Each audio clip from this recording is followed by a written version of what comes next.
تو ہے کیا، یہ کیسے نظام لگا؟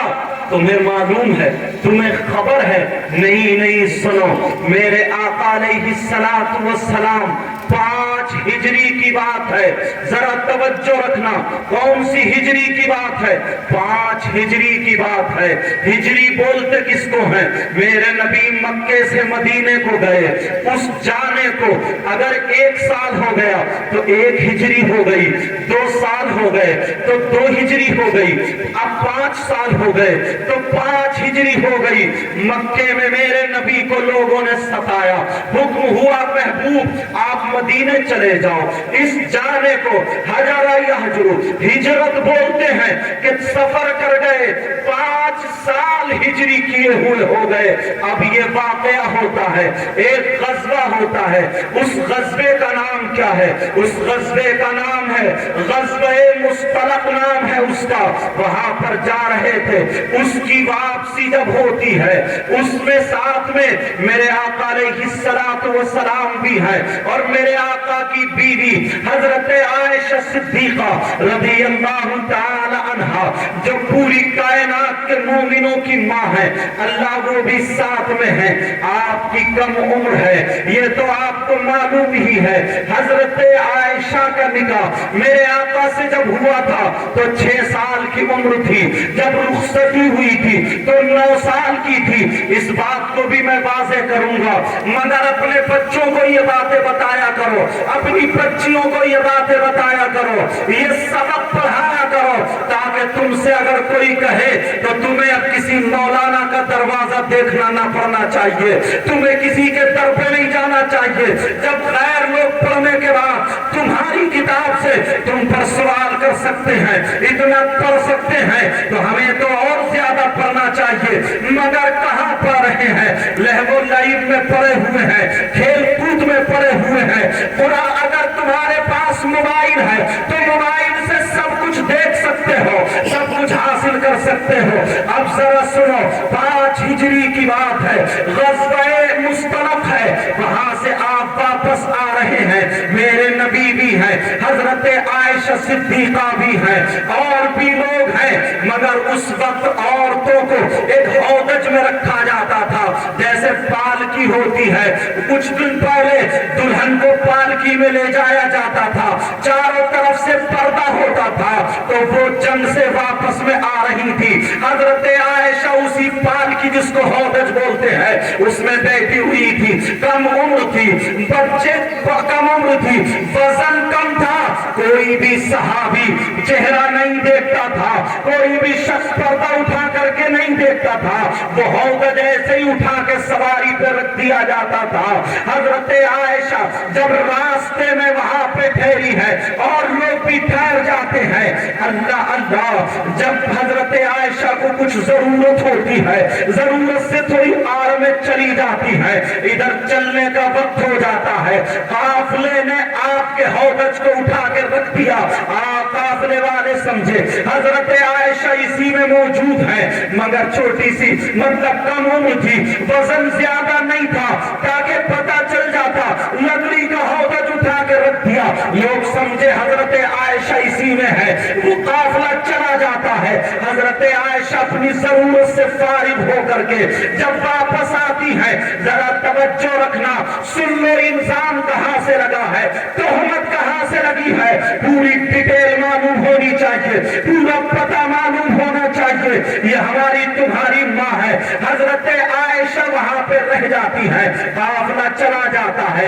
اکیلی رہ گئی، اب کیا کرنا چاہیے؟ اللہ اللہ، حضرت عائشہ نے سوچا یہ موبائل کا دور نہیں تھا، فون کر دیا جائے، کوئی اور دور نہیں تھا، خبر بھجا دی جائے۔ حضرت عائشہ وہیں پہ آرام کرنے لگی کہ جب لوگ میرے ہودج کو دیکھیں گے تو میں ان کو نہیں ملوں گی، جب وہاں پر مجھے نہیں پائیں گے تو لوگ دوڑتے ہوئے آئیں گے تاکہ مجھے مل جائے۔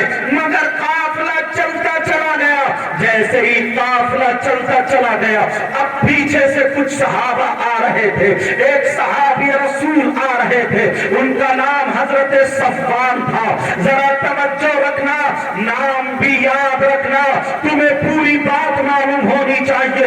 بہت نعرے لگا لیے ہیں، ہمیں کسی پہ الزام نہیں لگانا ہے، ہے, ہمیں کسی پر گالی نہیں بکنی ہے, مگر اپنا مسئلہ تو حل کرنا ہے, اپنی بات تو حل کرنی ہے. ذرا سنو, حضرت صفوان آ رہے تھے, جب انہوں نے دیکھا یہ تو مومنوں کی ماں ہے, میرے نبی کی بیوی ہے, حضرت ابوبکر صدیق کی بیٹی حضرت عائشہ صدیقہ ہے, اللہ اللہ, انہوں نے دیکھا تو انہوں نے اپنی سواری پر بٹھا لیا.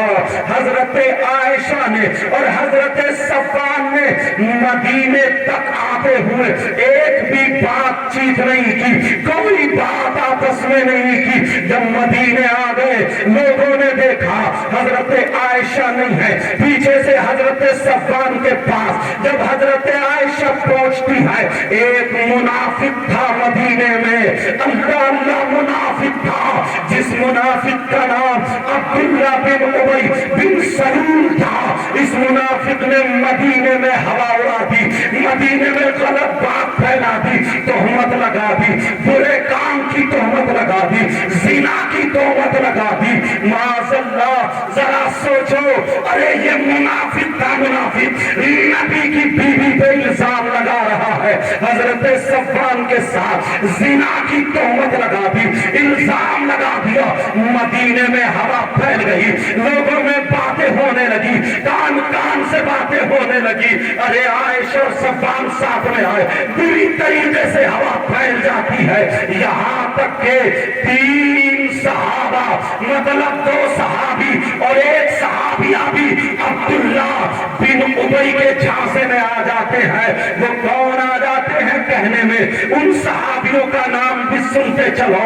ایک صحابی کا نام جو اس منافق کے کہنے میں آ جاتے ہیں, جو اس منافق کے جھانسے میں آ جاتے ہیں, ایک صحابی کا نام حضرت حسان بن ثابت ہے. کیا نام ہے بولو, حضرت حسان بن ثابت ہے. اللہ اللہ. اور دوسرے صحابی کا نام ابن اسامہ ہے, اور ایک صحابیہ ہے, اللہ اللہ, جو جھانسے میں آ جاتی ہے.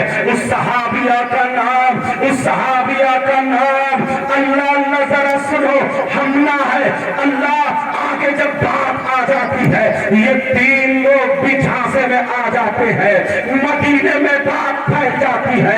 یہ الزام لگاتا حضرت عائشہ صدیقہ پر. ارے تمہیں معلوم ہے یہ الزام لگا ہے, اب پتا چل گیا الزام لگایا کس نے تھا, منافق نے لگایا تھا.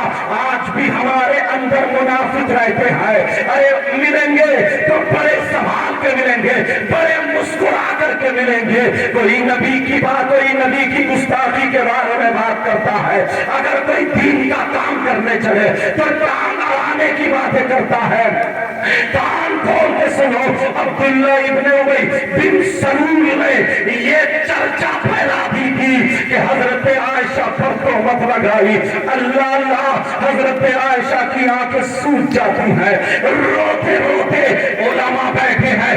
ذمہ داری سے بول رہا ہوں, پوری امت کے علماء کا اجماع ہے, کسی نبی کی بیوی کافرہ تو ہو سکتی ہے, مگر زانیہ نہیں ہو سکتی, مگر زانیہ نہیں ہو سکتی.